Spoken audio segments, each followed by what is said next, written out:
Alors bonsoir à tous et merci d'être venus si nombreux. Je vous souhaite la bienvenue dans l'année du fantastique. Donc j'ai quelques diapos à vous présenter, mais en fait Marie-Odile en a présenté une partie. Donc 2006, l'année de l'Inde, où on a travaillé sur le même thème que l'I 3000, également l'Europe XXL. Alors cette année, nous avons travaillé sur le fantastique. C'est une bibliographie un peu spéciale parce que nous avons travaillé conjointement avec nos collègues des autres bibliothèques et c'est la première fois. Mais je reparlerai, en fin de ma présentation, je reparlerai un petit peu plus de ce groupe fantastique. Alors avant de rentrer dans le contenu, je voudrais vous parler du titre.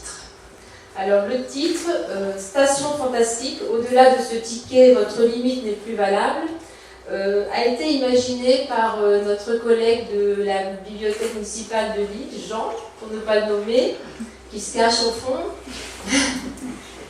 Donc ce titre a tout de suite emporté l'adhésion de tout le monde et a été donc trouvé alors que Jean se prenait les transports en commun.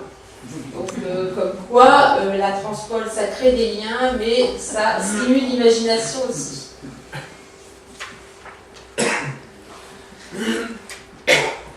Alors, qu'est-ce que le fantastique? Donc, c'est un sujet très vaste. Donc, pour commencer, il faut le cadrer. Ça, c'est un petit clin d'œil à Guilhem. Il faut le cadrer et le définir. Alors, nous avons choisi cette définition la plus simple. Il y a beaucoup de spécialistes du fantastique, mais celle-ci nous convenait. Donc, le fantastique, c'est l'irruption de l'étrange, de l'irrationnel dans le quotidien. Alors, ça veut dire quoi? Ça veut dire que là, je suis en train de vous présenter la bibliographie et arrive une fée.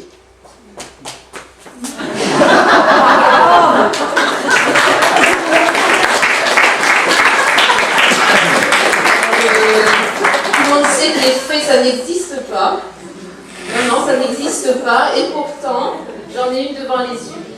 Alors voilà, là nous sommes dans le fantastique.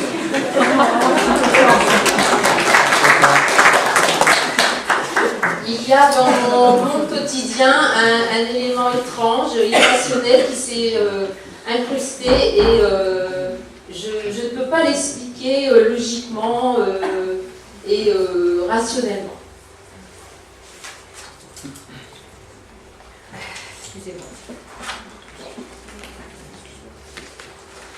Alors voilà le cadre de notre bibliographie. Une fois posé ce cadre, en fait, on s'est empressé d'en sortir en introduisant les contes de manière un peu détournée et la fantaisie. Alors pourquoi on a fait ce choix? En fait, parce que les contes et la fantaisie, c'est du fantastique, mais c'est du fantastique qui est accepté d'emblée dès le début de l'histoire. Donc la fantaisie, c'est dès le début de l'histoire, on sait qu'on va croiser des dragons, on va croiser des magiciens. Dans les contes, on va voir le petit chaperon rouge qui parle avec le loup. Donc ça, c'est tout à fait normal. Donc ce ne sont pas vraiment du fantastique tel que j'ai défini au début, mais on les a inclus dans notre bibliographie pour se rallier deux publics qu'on a un petit peu oubliés dans nos bibliographies précédentes.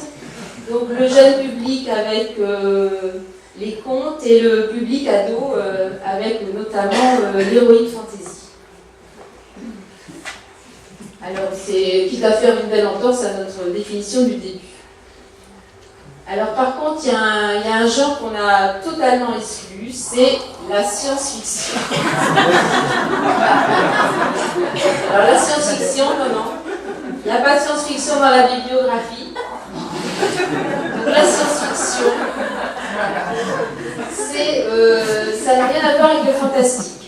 La science-fiction, c'est le futur, tel qu'on va le vivre sûrement, avec des choses très prévisibles, des avancées technologiques et excusez-moi. Alors j'ai mis une petite nuance, c'est que vous allez vous apercevoir en lisant la bibliographie qu'il y a quand même quelques documents qui s'approchent de la science-fiction, mais ça, ne le répétez pas. Alors, une fois qu'on a eu notre beau cadre et notre titre, on a constitué un plan en 3 parties. Les êtres fantastiques, les temps fantastiques et les lieux fantastiques. Alors, à partir du titre général, en fait, on a voulu décliner les titres des sous-parties. Et donc, on a lu passionnément la vie du rail, on a étudié, potassé la signalétique SNCF pour trouver des titres qui correspondaient au thème des transports, station fantastique. Vous allez voir, on a été bien inspirés, même si ces lectures n'étaient pas très habituelles pour nous. Alors, les êtres fantastiques. Les êtres fantastiques, ce sont des monstres. Alors, des monstres de toutes sortes. C'est là une belle brochette de personnages qui ne sont pas humains ou qui ne le sont plus. Donc nous avons dans ce chapitre des monstres, des morts-vivants, des super-héros.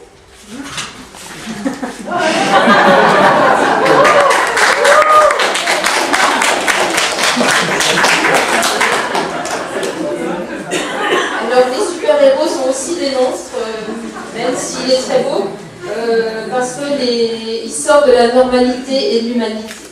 Donc voilà pour le chapitre sur les êtres.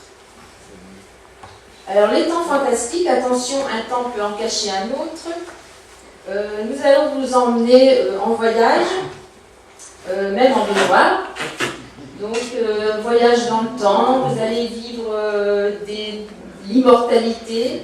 Et vous allez vivre des uchronies. Alors pour ceux qui ne connaissent pas ce terme, l'uchronie c'est l'histoire déformée. C'est par exemple Napoléon qui a gagné la bataille de Waterloo et l'ouvrage ou le film est reconstruit à partir de ce fait historique déformé. Donc c'est ça l'uchronie. Alors les lieux fantastiques, éloignez-vous de la bordure du monde.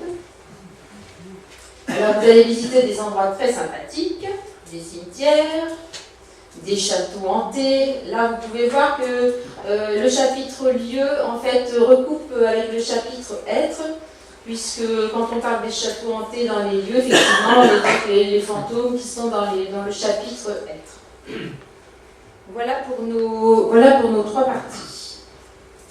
Alors pour compléter ces 3 chapitres, on a fait des zooms, donc ils sont des éclairages sur des thématiques, donc on en a choisi 7 et vous voyez que la SNCF nous a aussi inspirés. Je précise que la SNCF ne nous sponsorise pas. Alors le premier, les chefs-d'œuvre du fantastique. Les chefs-d'œuvre du fantastique, on en a choisi 9.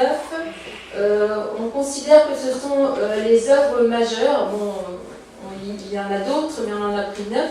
Les œuvres majeures, ce sont des œuvres en fait qui sont toujours vivantes parce qu'elles continuent à inspirer d'autres artistes, d'autres créations. C'est par exemple la créature de Frankenstein, toujours adaptée en BD, il y a toujours des films. Voilà. Donc parmi ces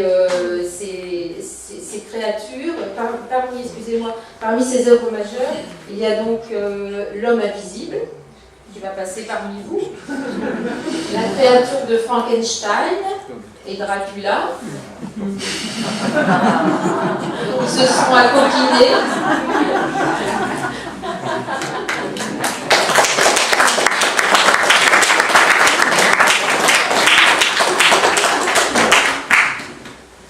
Alors les autres n'ont pas pu venir. Hein.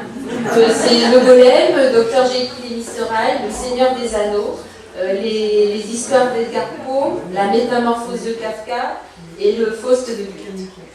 Alors ce zoom en fait est un hommage au grand classique du fantastique. Le deuxième zoom concerne, on a fait en fait un duo entre l'écrivain anglais Neil Gaiman et le réalisateur américain Tim Burton, qui est actuellement à l'honneur à la Cinémathèque de Paris. Donc on les a mis ensemble parce qu'il nous semblait que leur thématique, leur style et leur univers leur univers imaginaire pouvait être regroupé. Le troisième zoom sur le monde des morts. Donc le monde des morts et les relations avec le monde des vivants et les passages d'un monde à l'autre. L'exemple le plus connu, peut-être le film Shining avec Jack Nicholson. Et on a ajouté donc la BD de M. Book. Alors pour le quatrième zoom, nous sommes d'incorrigibles amoureux du livre. Alors on n'a pas pu s'empêcher de consacrer un zoom au livre, mais le livre comme clé de passage vers d'autres mondes. On a appelé aiguillage vers d'autres mondes. Alors l'exemple le plus connu peut-être, c'est l'Histoire sans fin de Michael Ende, qui a été adapté au cinéma dans les années 80. Et donc c'est l'histoire d'un petit garçon qui ouvre un livre interdit et qui se retrouve projeté dans un monde fantastique qui s'appelle Fantasia. J'ai mis respirer entre deux, parce que j'oublie des fois. Donc le cinquième zoom, c'est consacré à Charles Burns. Je ne sais pas s'il viendra vraiment. A priori, non. Bon. Voilà, et je vous ai mis une phrase tirée du zoom consacré à Charles Burns. Donc il suscite chez le lecteur un état de ravissement et de malaise délicieusement oppressant. Donc tout un programme. Le sixième zoom a été consacré à la musique. On vous propose une sélection d'une vingtaine de CD qui vont de l'opéra au hard rock en passant par les bandes originales de films et même de la musique pour enfants. Le dernier, Quai des artistes, est consacré à l'art fantastique. Donc on a majoritairement parlé des peintres comme Jérôme Bosch, comme les surréalistes, mais on a aussi mis quelques références à l'architecture et aux photographes. Alors il y a deux derniers points que je voudrais dire, c'est qu'on a travaillé aussi avec les éditeurs du Nord-Pas-de-Calais et on a voulu signaler les auteurs, les artistes et les éditeurs par ce tampon. Et les éditeurs, l'association des éditeurs du Nord-Pas-de-Calais, donc à 4 pages en fin de biblio, où il y a la liste des éditeurs qui éditent du fantastique. Alors pour terminer cette présentation, je voudrais vous signaler la création d'un blog donc on vient de créer et qui tout au long de 2012 et début 2013 vous proposera des articles thématiques. Donc il y en a déjà deux, un sur Tim Burton à Paris, un sur le steampunk, il y en aura d'autres sur le diable, sur les sorcières, sur la légende arthurienne. Il y aura des informations sur les différentes expositions dans les bibliothèques partenaires, les différentes animations. Dès qu'un film sortira ou une parution de livre sur le fantastique, ce sera signalé dans ce blog. Alors je voudrais remercier tous ceux qui ont travaillé sur cette bibliographie et en particulier tout d'abord, je dirais plutôt le groupe qu'on a appelé modestement Fantastique, donc le groupe de rédacteurs.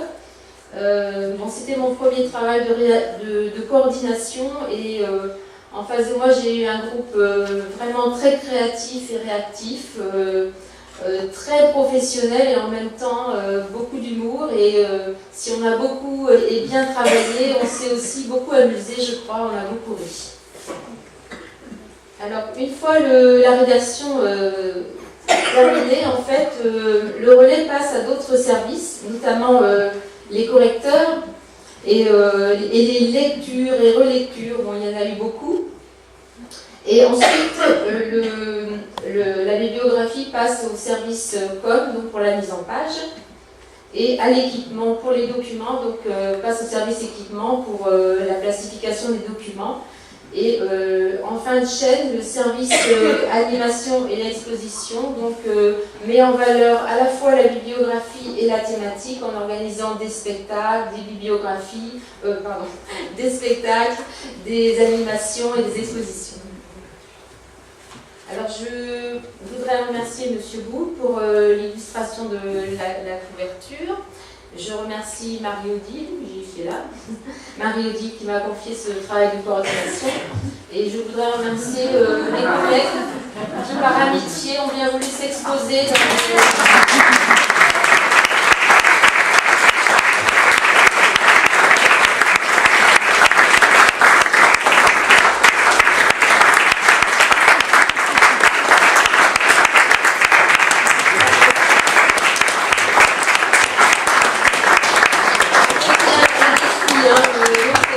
je les remercie beaucoup de s'être exposés dans des tenues aussi excentriques. Je vous remercie pour votre attention et je vous souhaite une bonne soirée.